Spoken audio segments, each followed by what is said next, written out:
It feels so good to be back, man. I'm back. Woo! I'm back on that grind, man. I'm so hyped. I'm so hyped to talk about what I'm going to talk about today. You boys and like the 3 women that watch me, you aren't ready for this, man. You are not ready for this.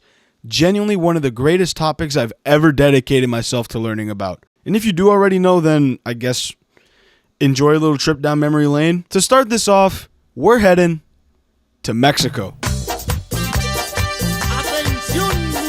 The home of the best food in the world, don't argue with me. The highest per capita rate of Dragon Ball fans in the world. Gorgeous beaches, you know what I was going to say. And the literal most lethal race ever. You might be asking yourself, Crumbs, the Isle of Man TT is not held in Mexico, you fool. First you messed up the location of Zolder. Now you believe the Isle of Man is in Mexico? You utter buffoon, you cretin. You retard. But you see, you didn't read the title right, I bet. Hell, you probably misread the thumbnail, if anything. If you look like right there. That's right. On average, the race we're talking about today was more lethal than even the Isle of Man TT. And while it may have only lasted a literal fraction of the time the Isle of Man has, I can promise you, its impact goes beyond so much more than just those 5 years it existed originally. Let me introduce you to the Carrera Panamericana.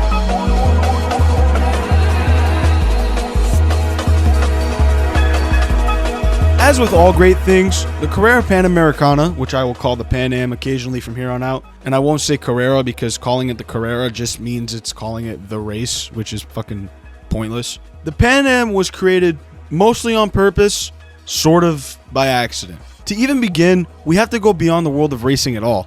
We need to talk about the Pan American Highway. As the name suggests, the Pan American Highway is universally considered the longest continuous stretch of road in the world, starting in bumfuck nowhere, Alaska, and some say officially, others say unofficially, goes all the way down to bumfuck nowhere, Argentina. As Mexico is indeed in the Americas, they had quite a large section of the Pan American Highway that stretched through their country. It was finally completed in 1950, which marked the day that the two Americas could freely traverse between one another.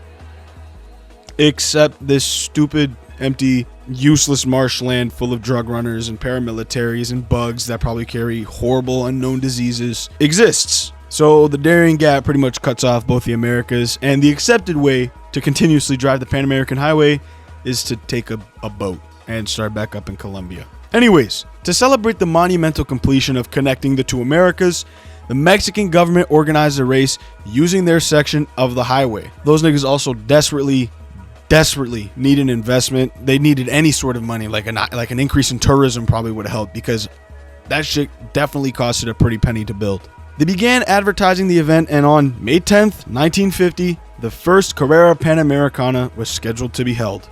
It was already pretty clear that the Pan Am wasn't exactly going to be the easiest race ever, nor the safest, just from the route itself. 5 days, 9 stages, 3,500 kilometers up and down the entire country, traveling through practically the entire Altiplano, meaning the average elevation above sea level was nearly 2,000 meters. It went up to as high as 3,200 meters in some parts. This meant that carburetors had to be rejetted almost every day because technology fucking sucked back then. Tire pressures needed to be adjusted, and the drivers who were not acclimated to the air being, 50% less useful to their lungs, got severe altitude sickness. 1950s car safety, mountainous rocky terrain, lack of air going to the brain. I'm not seeing how this could go wrong at all. As we go on, we'll see that the Carrera Panamericana had its fair share of issues, even beyond just the basics such as the elevation and the terrain. But man, fuck all that boring safety shit. Let's just talk about the race. All right, let's talk about the first Pan Am in 1950. The first running of the event was weird, which is something you'd expect from a completely new race. The participants weren't exactly the cream of the crop at the time. The event was restricted to only 5-door cars, which meant sedans and wagons, and the route was unique only to the first year, traveling north to south from Juarez to Cuauhtemoc. All my Mexican viewers, all my Maya, Inca, I don't know what indigenous people live in Mexico. If I fuck up the names, I'm sorry. I'm a cracker nigga from Canada. You gotta cut me some slack. Other than that, though, the Pan Am was already unique to other road races and unique in motorsport in general, as it was the first major event to have a large concentration of women racing in it. 9 in 1950 alone. I say large concentration, and it's only 9 people. But, I mean, for the 1950s, man, that's fucking impressive. I also suspect the prize pool of, I don't know, 150,000 pesos, which is now $231,000 USD, might have had something to do with the willingness of competitors to participate. But I don't know. I'm not a magician or a mind reader. 132 entrants in the first year is impressive regardless, though.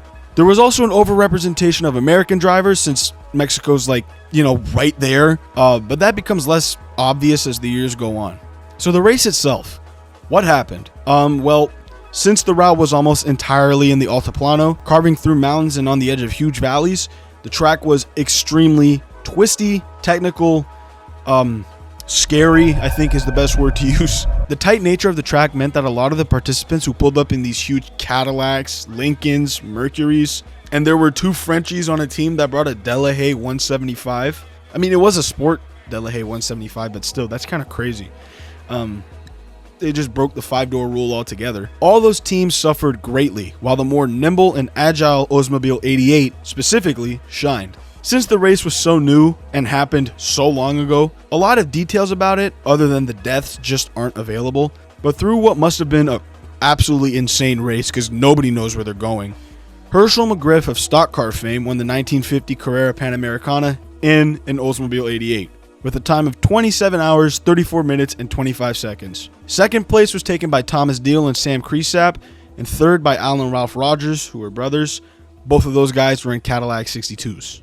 The Europeans were a bit slow to the Carrera, with Piero Taruffi finishing 4th in an Alfa 6C, 2500S if you need the specific thing. But they'd get the hang of that pretty quickly, so don't worry. By the end of the first race, those road racing demons were already showing their head, though. Enrique Hackmeister and Jesus Reyes, both drivers, died, as well as an unnamed spectator who was hit by a Nash ambassador, and a 4-year-old boy named Juan Altamirano, totaling 4 deaths attributed to the first race alone. But it was the 50s. Everybody died in racing back then. It's fine. It was in the tolerable amount. Plus, for a road course at the time, when you look at the others, 4 deaths a year is it's a little high, but it's not exactly outside of the common range. Plus, that shit brought in bank, so it was a great success. The 1951 race was already being planned, and the Carrera had very quickly become a very coveted race to run in. All the attention the race had brought in last year paid off for the Mexican government, because in 1951. The first ever factory effort, in quotes I guess, had been brought to the Pan Am. Ferrari, the big dogs, maybe second or third big dogs actually, behind Alfa and Lancia at the time. Used to be Maserati, but they fell off a little bit. Ferrari had sent 2 212 Intervinales to compete in the event to stake their claim in the Carrera Panamericana being the next big thing. Lancia also sent 2 B20 Aurelias, though they didn't compete as a direct team.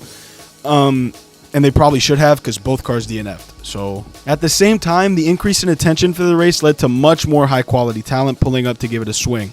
Over the full 5 years of the event, some of the greatest drivers of the 50s from all disciplines participated in the Carrera Panamericana. A small list of those drivers includes Big Bill France, creator of the actual company of NASCAR, Red Byron, Herschel McGriff, Tony Benhausen, Jerry and Bobby Unser, and Bill Vukovich of stock car and AAA fame, which is IndyCar, Alberto Ascari, Juan Manuel Fangio, and Phil Hill of F1 fame, Dan Gurney and Richie Ginther, 2 of the greatest American road racers of all time, Louis Chiron, the endurance and rally legend of which the Bugatti Chiron is named after, Mickey Thompson, possibly the greatest hot rodder of all time, Carroll Shelby almost took part in the race in 1954, but he broke his arm qualifying for it, and a bunch of rally drivers who I'll be talking about later in the video. It was stacked. The race itself was fundamentally different in 1951 because the route had actually been flipped from going north to south to north, in order to accommodate the majority of drivers, which were Americans, so they could just drive into El Paso, and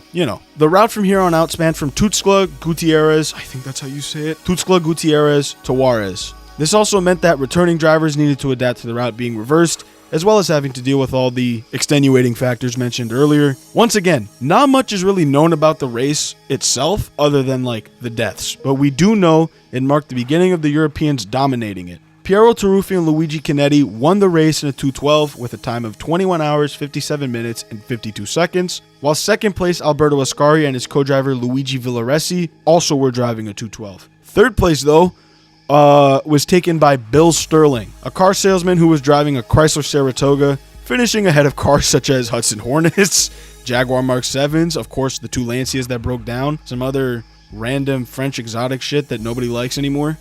Which is kind of crazy to think about now that I'm like saying it. Again, 4 deaths were attributed to the race this year.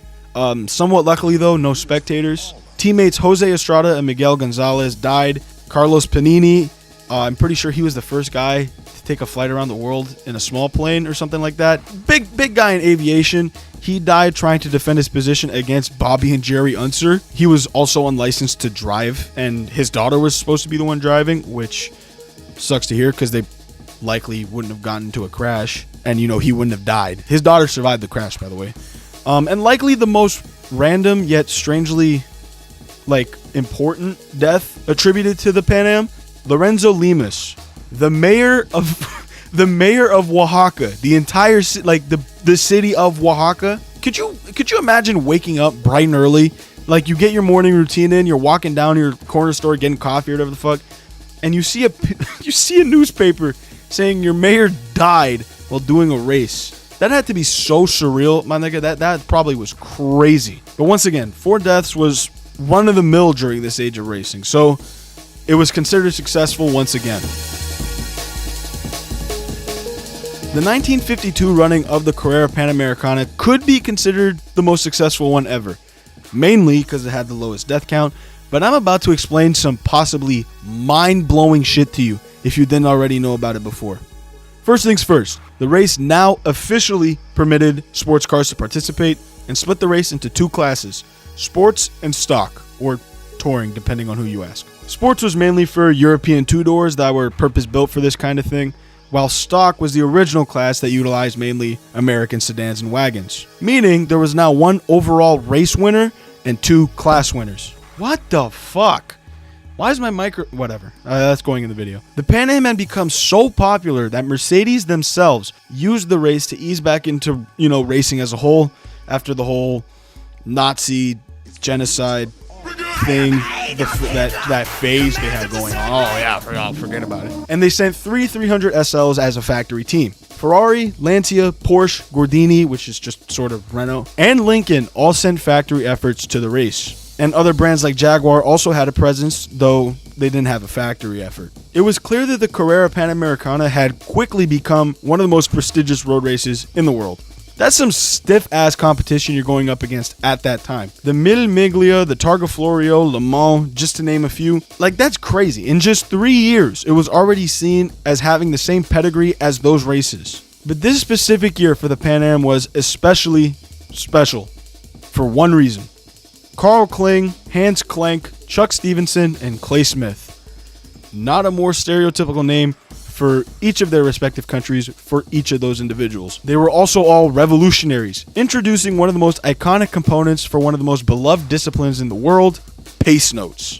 That's right, the concept of pace notes, which for the non-rally fans or my real-life friends, hi guys, again, if you made it this far, sorry you had to hear my voice so long, are directions written down prior to the race on a scouting run by the co-driver in order to alleviate the main driver from remembering where everything is and possibly fucking up a line and, at the time, dying. That was invented at the Carrera Panamericana. Kling and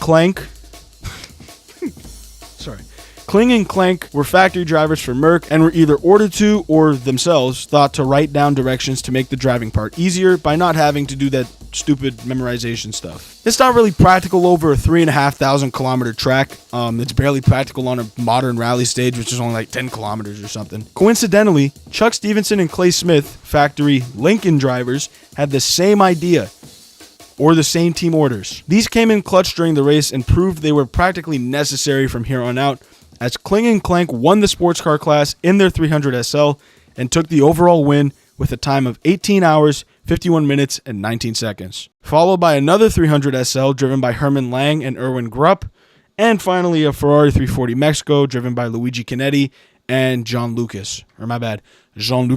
Sorry, French people. The 300 SLs could have swept the podium, but the third one, driven by John Fitch and Eugene Geiger, got DQ'd because a mechanic worked on their car, which was a big no-no. In the stock car class, Stevenson and Smith won in a Lincoln Capri with a time of 21 hours, 15 minutes, and 38 seconds, and the entire podium in the class was also taken by the other Lincoln Capris. Johnny Mance and Bill Stropp took second, and Walt Faulkner and Chuck Day took third. Of course, above all else, somehow, only one person died during the race. Santos Latona, who was driving one of the only Jaguar XK120s present. It literally looked as if the Pan Am had become like a staple of the racing world.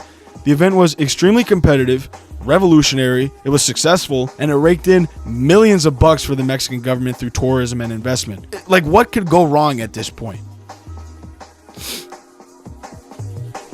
That's called foreshadowing.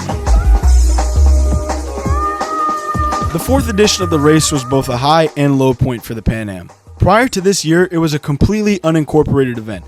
It didn't contribute to any championships, and the only things that attracted drivers were the risk and views. Possibly the fine-ass Mexican baddies. I'm not sure. I don't know. Yeah, the money, too. The money was definitely a big thing, but, you know. But now, it was the final round of the FIA Sports Car Championship, the amalgamation of a season that included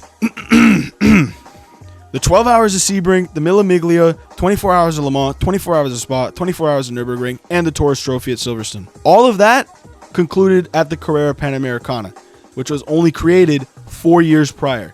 All of those races have existed at least since the 1920s. That's how quickly the Carrera Panamericana became legendary.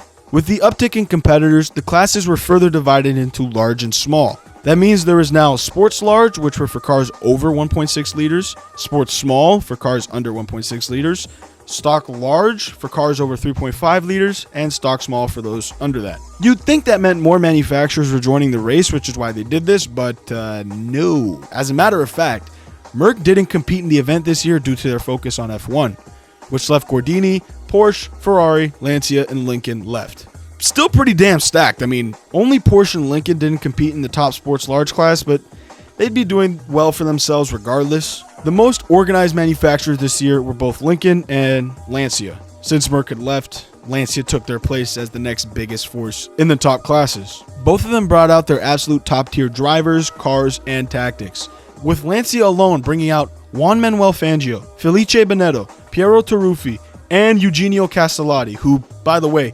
might be the single biggest what if in racing history, behind only like Jim Clark. And Jim Clark that's undisputable, but Eugenio Castellotti, pretty fucking close. The 1953 event was set to be an absolute all-time classic, a race that people would still be talking about in awe all of these years later.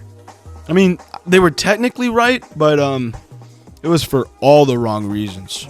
The sports large and overall podium was fully swept by Lancia with their 2 D24s and 1 older D23, with Fangio and Gino Bronzoni in first, clocking in a time of 18 hours and 11 minutes dead. Taruffi and Luigi Maggio finished in second, and Castellotti and Carlo Luoni in third with that 1 D23. The small sports class was almost entirely empty by the time of the race, with only a Porsche 550 Coupe driven by Carlos Gonzalez and Jose Herarte Ariano, I think that's how you say it, clocking in a time of 23 hours, 57 minutes, and 4 seconds, and a Porsche 356 Super driven by Fernando Segura, which is the most literal case of if you're not first, you're last, possibly ever?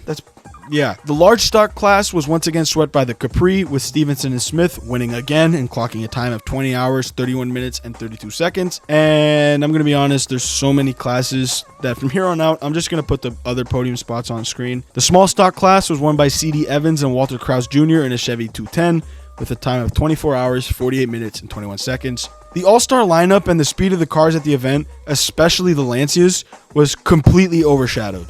9 people died, 6 of them being spectators, the other 3 drivers. Some spectators had gathered around a crash Bob Christie had, and he ended up being fine, but with a little lack of foresight, the crowd possibly didn't realize that they were actively standing in a zone they knew would be prone to crashes. And wouldn't you know it, Mickey Thompson presumably made the same mistake that Bob Christie did, except this time There was a crowd of people in the way instead of some trees. Even for the 50s, 6 people dead from one incident was like fucked up. It only got worse as earlier in the race, teammates Antonio Stagnoli and Giuseppe Scotuzzi had a tire blowout in their Ferrari 340 Millimiglia, resulting in their deaths. And likely the most high-profile death, other than the mayor of a major city of Mexico, accredited to the Carrera Panamericana, was the death of Felice Bonetto, one of Lancia's aces. He was battling against Piero Taruffi for the lead of the race, trying to maintain his position. Since the Lancias were all single-seaters, all Lancia drivers creatively did their pre-race runs and manually marked out danger spots along the course for them to notice during the race and sort of act as like bare-bones pace notes, except it was only for hazards. Bonetto lost focus of these markers defending against Taruffi, hit a dip in the road, crashed, and died. It's safe to say that there was quite a sour taste in a lot of people's mouths after such a high-casualty event, but again, it was the 50s. People expected there to be some fucked up races twice, 3 times a year. I mean, at least Europeans expected that. The public sentiment of the Carrera Panamericana in Mexico was rocky at best. Now that a 4-year-old kid, a mayor, and a whole bunch of Mexican drivers and spectators had died from the event's runnings over all the years, it was clear that if the government didn't organize the event better, the event wouldn't be running for that much longer. Additionally, Lancia and Gordini left, leaving Porsche, Ferrari, and the ever-present Lincoln to be the only factory teams left to compete at the 1954 race. 2 more classes were included now, European stock and small stock US cars, which were sort of completely fucking redundant, but whatever. It was clear that some otherworldly forces, like the omnipotent motorsport gods, were also getting sick of the Pan Am, as before the race even started, a service car Jaguar XK120 crashed, killing occupants David Ramsey and Ed Shelton. In a completely separate pre-race incident, Juan Antonio Gotti and Alfredo Dura were killed when their Ford V8 crashed into a canyon. It seemed as if there was just like nothing redeemable about the 1954 running, and it hadn't even started yet. The only thing about the race that was even remotely positive was seeing the technological progression of cars in general.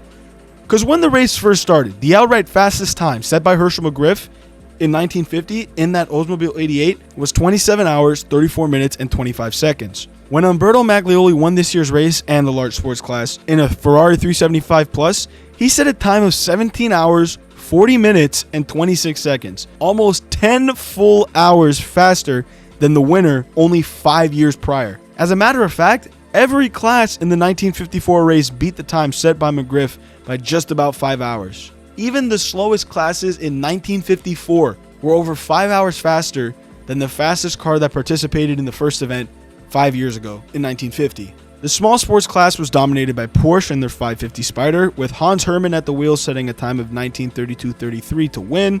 The large stock class was swept by the Capri, again, making the Capri the absolute most dominant car in the Pan Am's history, with Ray Crawford and Enrique Iglesias winning with a time of 20 hours, 40 minutes, and 19 seconds. The small US stock class basically replaced the old stock small class. It was the same thing, and it was nearly completely claimed by the Dodge V8, with Tommy Drisdale and Walter Krause Jr. winning and setting a time of 22 hours, 35 minutes, and 53 seconds. Finally, the European stock class was claimed by the Alfa Romeo 1900 Ti, with Consalvo Senesi and Giuseppe Cagna setting a time of 21 hours, 50 minutes, and 42 seconds to win the class. Not including the pre-race deaths, 3 people were killed during the 1954 event. Ford Robinson died after he and his teammate, Jack McAfee, crashed their Ferrari 375, and Leopoldo Olvera Zabato died after he and his co-driver, Victorio Meggi, crashed their Chevy Bel Air. 1 spectator was killed, but I mean, there was not one reliable source I could find that noted where or like how. I'm guessing he had to be hit by a car, so rest in peace that guy. The total death count was 7 by the end of the endeavor, and I don't think I need to tell you that that was not appreciated by the locals, like at all. At this point in time, the Carrera Panamericana had worn out its stay. The people were tired of having their own people die, they were tired of the commotion the event brought across the entire country, and additionally, the Mexican government didn't really need the race anymore. They had adequately celebrated the highway's completion, they got an increase in tourism, they got more foreign investment. They were probably happy to shut it down since it was garnering so much negative press at this point that it was likely costing them investment. And if you're a seasoned racehead, you'll know damn well that 1955 was not the year that niggas were the most open to racing. Nobody was keen on racing in 1955. The 1955 Le Mans disaster killed 83 people. Sources say between 82 and 84, so I'm just going to split the difference. 83 people in one incident. And led not only to Mercedes completely abandoning international racing for 30 years, but it also led to Switzerland outright banning motorsport for 70 years. They only revoked the ban in 2022, and it will go into effect on June 1st of this year. That is almost 71 years to the day that they've had no racing in the country. On top of that, public sentiment of racing did not fully recover until the late 60s, early 70s, as the 60s were a particularly bad time for motorsport deaths, as F1, prototype racing, rallying, and road racing all still racked up dozens of lives a year. Hell, road racing as a discipline practically died from the fallout of the Le Mans disaster.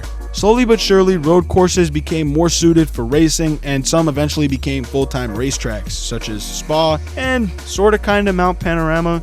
I did see that one comment from that guy who said driving on the public roads of Mount Panorama was really bad because the cops were very eager to ticket you. The tracks that couldn't adapt died, and the Carrera was one of the first casualties as the Mexican government, at the behest of the people, did not renew the event for 1955. While it technically came back in the late 80s and existed to some degree until 2016, the original Carrera Panamericana had a different kind of magic attributed to it that the new one could never match. The legacy the Pan Am left behind is complicated. You'd think it'd be more cut and dry than the long-running road races like the Isle of Man TT and Mille Miglia, but you'd be wrong. While it may not have been the most outright lethal track in history, that of course goes to the Isle of Man with 269 deaths over its time as a race, it does have the highest average death toll. The Isle of Man only averages 4 deaths a year, while the Carrera Panamericana ran for 5 years and killed 25 people, leaving its average at 5 deaths per year. It was exceptionally dangerous during a time when racing as a sport was exceptionally dangerous on its own. It had incredibly difficult terrain to manage. Again, the lack of oxygen at some parts likely contributed to a lot of altitude sickness, which led to mistakes. Mistakes at that time were punishable by death. The route itself was so long that it was impossible to secure, meaning a driver could have a crash and be left in that state of injury for hours. Like, niggas could crash at noon, die at 6, and be found at midnight. Of course, hindsight is 20/20, but god damn, man, even for the time, that was unreasonable. And likely worst of all, the promoters of the event wanted to lean into the Pan Am being especially brutal to finish and hard to complete, leading to stupid, arbitrary rules that ultimately led to at least one documented case of a death that either could have been preventable, and if not preventable, then it at least, you know what, I'll just explain. Remember that Mexican aviation guy I mentioned earlier, Carlos Panini? Well, Bobby and Jerry Unser themselves directly witnessed the crash that killed him happen right in front of them. Panini basically disobeyed organizer orders and didn't let the outright faster car of the Unsers pass him. This quote from Bobby Unser, taken from his book, Winners Are Driven, The Champion's Guide, I'll just say Winners Are Driven, the second part's fucking useless, states what Bobby and Jerry saw happen to Carlos and his daughter. The quote says, "One of the rules of the race was if you stopped to help anyone, you were automatically disqualified. Seeing the explosive impact, I wanted to stop to help, but Daddy told me to keep going. He knew the rules and told me that people were there to help. That was hard for me. I slowed down to about 15 or 20 miles per hour. He insisted that I keep going, and grimly I did." The racers were explicitly told to fuck off if they saw anybody crash. If that isn't the most hard-headed, stereotypical 50s macho bullshit I've ever heard in my life. I mean, of course, racers could disobey that order and get DQ'd, but if you've ever been in a competitive state of mind before, you'll only realize later on how many moral compromises you'll make to win. It's not an excuse for Bobby and Jerry. I'm just saying it's a reason. Plus, they'd both been witness to a whole bunch of fatal accidents prior, especially Jerry Unser. So he was probably a little distant when it came to empathy during racing deaths. Even more so since Panini nearly killed them in the process of defending an otherwise meaningless position. So, Panini's daughter, Teresa, had to wait for hours with her burning dead dad's corpse until another driver, Ricardo Ramirez, abandoned his race and drove them to the hospitals in Puebla. This sort of compounds with another problem of racing at the time, and that was just how fast cars were getting while safety stayed relatively stagnant. But that's a topic for a whole other video one day. That one stupid fucking rule. Like, dude, could you imagine you're racing with your like dad or your mom and they crash and they die on impact? The car catches fire and you can't do anything to help them. You can't even get them out of the fire even if you wanted to. So you have to stand there or sit there, probably bleeding real bad, watching your parent literally burn to death in front of you. Insane, man. Insane. The legacy of the Carrera Panamericana wasn't entirely negative, though. I mean, out the gate, when I first mentioned the name of the race, Carrera Panamericana, Porsche likely popped into your head one way or another almost instantly.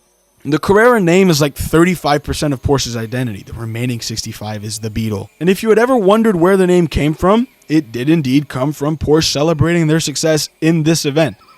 It was the second ever major event they ever participated in after Le Mans. The success of the 550s during those last 2 years of the Carrera Panamericana inspired Porsche to keep racing and eventually turned them into one of the most successful motorsport brands in the world. The Porsche we know today didn't really exist until 1948 with the release of the 356, meaning they are so much younger than a lot of the established motorsport legends such as Merc, Ford, which are the literal oldest remaining car companies in the world, and the Italian trio of Maserati, Alfa, and Ferrari, which were practically all the same at one point. The 911 Carrera, the Panamera, and the Porsche Carrera are all direct tributes to the Carrera Panamericana. It was clearly a major reason as to why Porsche still competes in motorsport to this day, even through the tribulations of the mid-50s to mid-60s and the financial rough patches of the late 70s and early 80s. Of course, the creation of pace notes might just be the single most revolutionary and important addition the Pan Am has ever brought to racing in general, I think. Now that it is an essential aspect of rallying, as in if you take it away you lose a core tenet of the discipline, the Carrera becomes that much more important and positive to racing history. And even beyond racing, it has influenced people outside the realm of motorsport, sort of. Jack Hewer, the owner of the watch brand Hewer, at the time now Tag Heuer, overheard two racers talking about the Carrera Panamericana at the 12 Hours of Sebring sometime in the 60s and was inspired by the batshit crazy nature of it. It somehow led him to create the brand's most iconic line, the Carrera series of watches. His foray into motorsport, likely further pushed along by hearing the stories about the Carrera Panamericana, also inspired him to create the first ever purpose-built chronograph for motorsport. Hewer had always been intertwined with cars, being some of the first creators of like dashboard clocks and stuff, but now they're considered one of the OGs of racing sponsorship in general. They're up there with like Golf and like fucking Martini and all that. It's crazy to see the impact the Carrera Panamericana had on the world of racing, especially so when you realize that the event that all of those things are based on only ran for 5 fucking years. 5 years! It only needed those 5 years to become one of the all-time greats of not only road racing, but the culture of racing as a whole. Thanks for watching. I hope you enjoyed. Again, I'm so sorry for being gone for so long. I promise, as long as this semester isn't as hard as the last one, that videos will be pumped out at least twice a month. That's what I'm aiming for, twice a month. I cannot say to all y'all just how insane it is that I, like me, my dumb ass, am officially monetized on YouTube because of you. That's insane. I can't believe that. I mean, will it really mean much of anything unless I have a video that hits like 500,000 views? No. But like, this is passion, man. Like, it's a passion I've had far longer than I've even had this channel for. And here I am living out that passion and making money off of it somehow. Even if it is like 2 nickels and a dime every 40 months. I don't care. It's still money for something that I like doing. That's insane. Something that doesn't feel like a job is giving me money. That's crazy, man. That's crazy. So I just wanted to say thank you. If you made it this far, I hope you have a good day, night, morning, afternoon, whatever. Just, you know how it goes. Have a good one, man. Ride around like Claude off a beer, can't steer too fast. Now he just crashed my bench sheet. Russian roulette, what a dear authority, an engineer, but it don't mean nothing.